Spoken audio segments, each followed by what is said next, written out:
How the Queen helped put nervous Anna Wintour at ease during Fashion Week, but the formidable Vogue boss's clenched hands gave her away. She's known as the Ice Queen of the fashion world, and is reportedly the inspiration behind Meryl Streep's fearsome Devil Wears Prada character. But even Anna Wintour found it hard to keep her cool when she landed a spot next to the Queen at Richard Quinn's runway show. For her Fashion Week debut, the monarch sat next to the uncharacteristically nervous U.S. Vogue boss, along with British Fashion Council chief Caroline Rush, before the pair eventually relaxed in her presence. And according to body language expert and leading communications coach Robin Kermode, their relaxed demeanor could be down to the Queen putting the women at ease with her genuine, open smile. Here, we reveal what the fashionista's body language reveals, and what the Queen really thought of the show. 1. An open smile to help fellow VIPs relax. After analyzing pictures of the trio on the front row, Robin notes that the Queen appeared to genuinely enjoying herself, with her upbeat appearance helping to relax those around her. "This completely open smile is one we recognize," he said. "It's not easy to be that relaxed in front of the cameras, as we saw on Sunday night with most of the presenters at the BAFTAs." Her smile reaches the outer corner of her eyes, bringing the whole face into a genuine 2. Anna's wringing hands betray tense mood. At the beginning of the show, Anna was seen wringing her hands, appearing to look anxious as she leaned away from the royal. Commenting on the body language, Robin said, "We can't see what the Queen is watching here, but she is looking string and centered." Anna Wintour has shifted her body away from Her Majesty and has stiff, slightly forced and tight lip corners, making her look slightly uncomfortable and formal. 3. Shades as armor show she's not such a nice queen. While Queen enjoys her first taste of Fashion Week, while British Fashion Council CEO Caroline Rush appeared more at ease sitting with the Queen, Anna still appeared slightly fraught throughout the show. The US Vogue editor opted to keep her sunglasses on throughout the show, having recently admitted she sees the shades as a form of armor. Revealing that the Queen looked genuinely interested, Robin commented, "Her Majesty again looking totally engaged." Anna Wintour on the left has rather oddly decided to wear sunglasses whilst talking to the Queen. Continuing to delve into Anna's body language, he added, "You would never catch him wearing dark glasses when talking to someone who isn't also wearing them, and probably not indoors." Anna Wintour is digging her right nails into her left hand as a way of dealing with nerves and as a comforting gesture. It shows she is not totally relaxed in this scenario. Even though we cannot see her eyes under the glasses, the smile looks slightly forced as the upper part of the face doesn't seem completely congruent. 4. Mirroring each other's body language. However, as the show developed, the women were seen relaxing, with all three of them displaying a smile as they watched the show. Crediting the Queen for making them feel at ease, Robin observed, "Both women next to her have their weight slightly leaning in towards the Queen.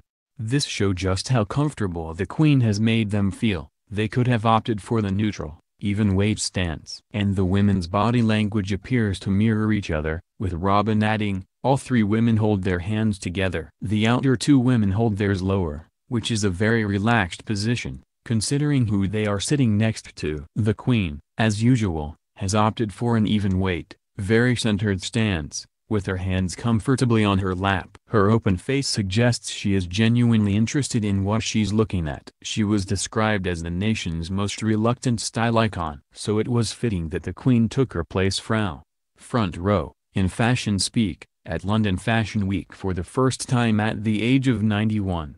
Next to her, appropriately, was the Queen of Style, Dame Anna Wintour, arguably the most influential woman in fashion. The editor-in-chief of American Vogue, and the inspiration, it is said, for the book The Devil Wears Prada, refused to take off her trademark oversized glasses as the two women sat together side by side on the edge of the runway.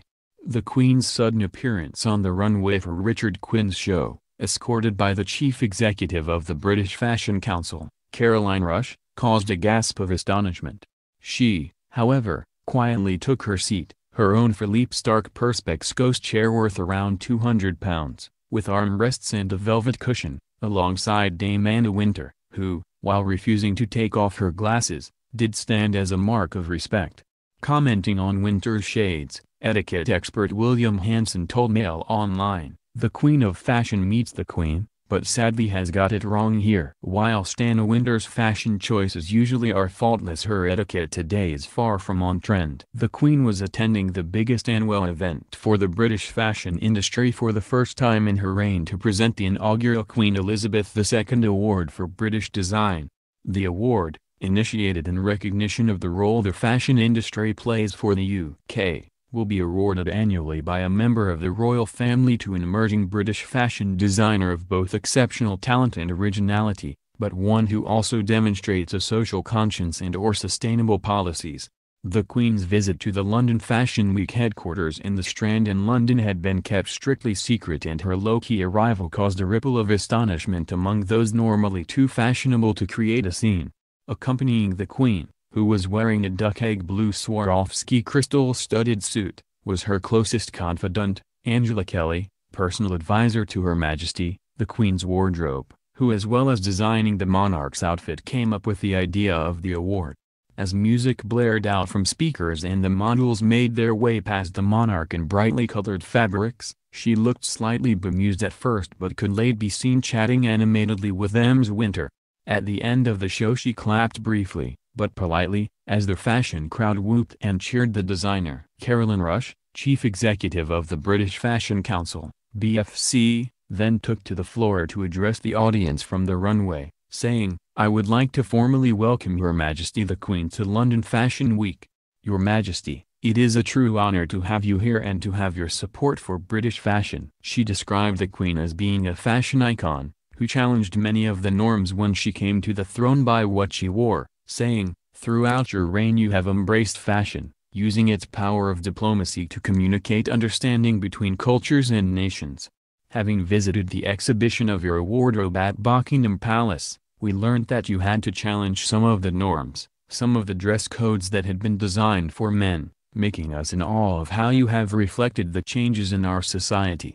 As our monarch you have worked with incredible designers, highlighted great crafts associated with our industry such as millinery, textiles and embroidery. Your Majesty, I know that you do not wish to be known as a fashion icon, but for all of us in this room, who have the utmost respect for you, and also for the hard work, diligence, cultural impact of our industry, we know that you undoubtedly are." She then invited the Queen to present her inaugural award to London-born Richard Quinn. Taking to the catwalk to address the audience, the Queen said, "It is a great pleasure to be here at London Fashion Week today. From the tweed of the Hebrides to Nottingham lace, and of course Carnaby Street, our fashion industry has been renowned for outstanding craftsmanship for many years, and continues to produce world-class textiles and cutting-edge, practical designs. As a tribute to the industry, and as my legacy to all those who have contributed to British fashion, I would like to present this award for new, young talent. I would like to thank the British Fashion Council for selecting the first winner, Richard Quinn." Afterwards Richard Quinn described the award as an absolute honor and said he was touched that her first visit to London Fashion Week had been to his show. "It was really surreal when I looked at the seats before the show and saw the seats and the blue cushion there. I hit me that oh, this isn't a prank. It was really nice, though. It is a real privilege for me. The Queen is just iconic." She was, I believe, the first female royal to wear trousers, so she is cutting edge in her own right. There was actually a nod to her in my collection with the use of Balmoral scarves and color. Asked who he would like to design for, Mr. Quinn admitted it would be new royal fiancée Meghan Markle. "I think she's at the head of that new age of royals," he said. "I don't think she could ask for me to make her wedding dress though.